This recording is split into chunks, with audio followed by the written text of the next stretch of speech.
ಭಾಗ 3 ಮಧ್ಯರಾತ್ರಿಯ ಮಳೆ ಮತ್ತು ಮಂಜನ ಸಾಹಸ. ಪಂಪ್ ಸೆಟ್ನ ಸದ್ದು ಇಡೀ ತೋಟದ ಶಾಂತತೆಯನ್ನು ಭೇದಿಸಿ ಪ್ರತಿಧ್ವನಿಸುತ್ತಿತ್ತು. ಗಂಟೆಗಳು ಕಳೆದಂತೆ ಮಂಜ ಮತ್ತು ಮಾಲತಿ ಇಬ್ಬರೂ ಆ ಉದ್ದನೆಯ ಪೈಪ್ ಹಿಡಿದು ಸುಸ್ತಾಗಿದ್ದರು.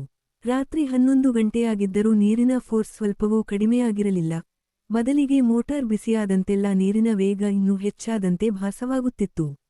ಅಷ್ಟರಲ್ಲಿ ಇದ್ದಕ್ಕಿದ್ದಂತೆ ಆಕಾಶದಲ್ಲಿ ಮೋಡ ಕವಿದು ಸಣ್ಣಗೆ ಮಳೆ ಹನಿಗಳು ಬೀಳಲು ಶುರುವಾದವು. ಮಾಲತಿ ಚಳಿಯಿಂದ ನಡುಗುತ್ತಾ, ಮಂಜಣ್ಣ, ಮಳೆ ಜೋರಾಗ್ತಿದೆ. ಈಗ ಪಂಪ್ ಸೆಟ್ ಆಫ್ ಮಾಡೋಣವಾ?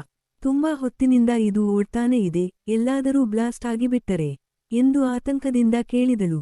ಮಂಜ ಆ ಪೈಪ್ ಅನ್ನು ತನ್ನ 2 ಕೈಗಳಿಂದ ಗಟ್ಟಿಯಾಗಿ ಹಿಡಿದುಕೊಂಡು, ಇಲ್ಲ ಮಾಲತಿ, ಈಗಲೇ ಆಫ್ ಮಾಡಿದರೆ ಪೈಪ್ ಒಳಗೆ ನೀರು ನಿಂತು ಪ್ರೆಷರ್ ಜಾಸ್ತಿಯಾಗಿ ನಾಳೆ ಜಾಮ್ ಆಗಬಹುದು. ಇನ್ನೊಂದು ಅರ್ಧ ಗಂಟೆ ತಡೆದುಕೋ, ನಿನ್ನ ಗದ್ದೆಯ ಆ ಕೊನೆಯ ಮೂಲೆಯೂ ಪೂರ್ತಿ ಒದ್ದೆಯಾಗಿ ಹದ ಬರಬೇಕು ಎಂದನು. ಮಳೆಯ ಹನಿಗಳು ಮಾಲತಿಯ ಮೇಲೆ ಬಿದ್ದು ಅವಳ ತೆಳುವಾದ ಸೀರೆ ಮೈಗೆ ಅಂಟಿಕೊಳ್ಳತೊಡಗಿದಾಗ ಅವಳು ಚಳಿಯನ್ನು ತಡೆಯಲಾರದೆ ಮಂಜನಿಗೆ ಇನ್ನಷ್ಟು ಹತ್ತಿರವಾದಳು. ಮಂಜ ತನ್ನ ಒಂದು ಕೈಯಿಂದ ಅವಳ ಹೆಗಲ ಮೇಲೆ ಕೈಹಾಕಿ ಹತ್ತಿರ ಸೆಳೆದುಕೊಂಡು ಇನ್ನೊಂದು ಕೈಯಿಂದ ಆ ನಡುಗುತ್ತಿದ್ದ ಪೈಪನ್ನು ಹತೋಟಿಯಲ್ಲಿಡಲು ಪ್ರಯತ್ನಿಸುತ್ತಿದ್ದನು. ಇಬ್ಬರ ಉಸಿರಾಟದ ವೇಗ ಪಂಪ್ ಸೆಟ್ನ ಸದ್ದಿಗಿಂತ ಜೋರಾಗಿತ್ತು. ಅಷ್ಟರಲ್ಲಿ ಇದ್ದಕ್ಕಿದ್ದಂತೆ ಪಂಪ್ ಸೆಟ್ನಿಂದ ಕಿಚಕ್ ಕಿಚಕ್ ಎಂಬ ವಿಚಿತ್ರವಾದ ಸದ್ದು ಬರಲು ಶುರುವಾಯಿತು. ಏನೋ ಆಯ್ತು ಮಂಜಣ್ಣ, ಮಿಷನ್ ಸೌಂಡ್ ಚೇಂಜ್ ಆಗ್ತಿದೆ. ಏನೋ ಒಂಥರ ಕೆಟ್ಟ ವಾಸನೆ ಬರ್ತಿದೆ ಎಂದು ಮಾಲತಿ ಗಾಬರಿಯಿಂದ ಅವನ ತೋಳನ್ನು ಗಟ್ಟಿಯಾಗಿ ಚಿವುಟಿದಳು. ಮಂಜ ತಕ್ಷಣ ಅವಳ ಕೈಗೆ ಆ ಪೈಪನ್ನು ಕೊಟ್ಟು, ಇದನ್ನ ಗಟ್ಟಿಯಾಗಿ ಹಿಡ್ಕೋ ಮಾಲತಿ, ಬಿಡಬೇಡ ಎಂದು ಹೇಳಿ ಮೋಟಾರ್ ಹತ್ತಿರ ಓಡಿದನು. ಅಲ್ಲಿ ನೋಡಿದರೆ ವೈರ್ ಒಂದು ಸಡಿಲವಾಗಿ ಸ್ಪಾರ್ಕ್ ಆಗುತ್ತಿತ್ತು ಮತ್ತು ಮೋಟಾರ್ ಸಿಕ್ಕಾಪಟ್ಟೆ ಬಿಸಿಯಾಗಿ ಹೊಗೆ ಬರುತ್ತಿತ್ತು. ಮಂಜ ತನ್ನ ಲುಂಗಿಯನ್ನು ಸ್ವಲ್ಪ ಮೇಲಕ್ಕೆ ಎತ್ತಿ ಕಟ್ಟಿ ಹಸಿ ಬಟ್ಟೆಯ ಸಹಾಯದಿಂದ ಆ ಬಿಸಿಯಾದ ವೈರನ್ನು ಸರಿಪಡಿಸಲು ಹೋದನು. ಸಣ್ಣದಾಗಿ ಶಾಕ್ ಹೊಡೆದರೂ ಅವನು ಜಗ್ಗಲಿಲ್ಲ.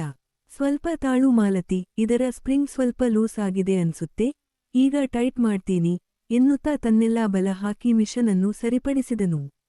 ಸ್ವಲ್ಪ ಹೊತ್ತಿನ ನಂತರ ಮೋಟಾರ್ ಮತ್ತೆ ಹಳೆಯ ಲಯಕ್ಕೆ ಮರಳಿತು. ಮಂಜ ದಣಿವಿನಿಂದ ತಿರುಗಿ ಬಂದಾಗ ಮಾಲತಿ ಅವನ ಸಾಹಸವನ್ನು ಕಂಡು ಬೆರಗಾಗಿದ್ದಳು.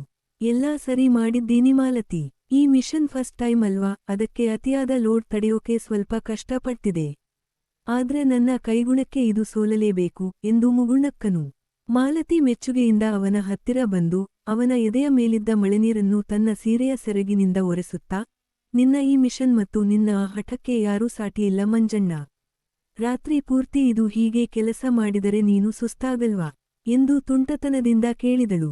ಮಂಜ ಅವಳ ಕಣ್ಣಲ್ಲಿ ಕಣ್ಣಿಟ್ಟು, ನೀನು ಜೊತೆಗಿದ್ದರೆ ಎಷ್ಟು ರಾತ್ರಿಯಾದರೂ ನಾನು ರೆಡಿ ಎಂದು ಹೇಳಿದಾಗ ಆ ತೋಟದ ಇರುಳು ಇನ್ನೂ ರೋಚಕವಾಯಿತು.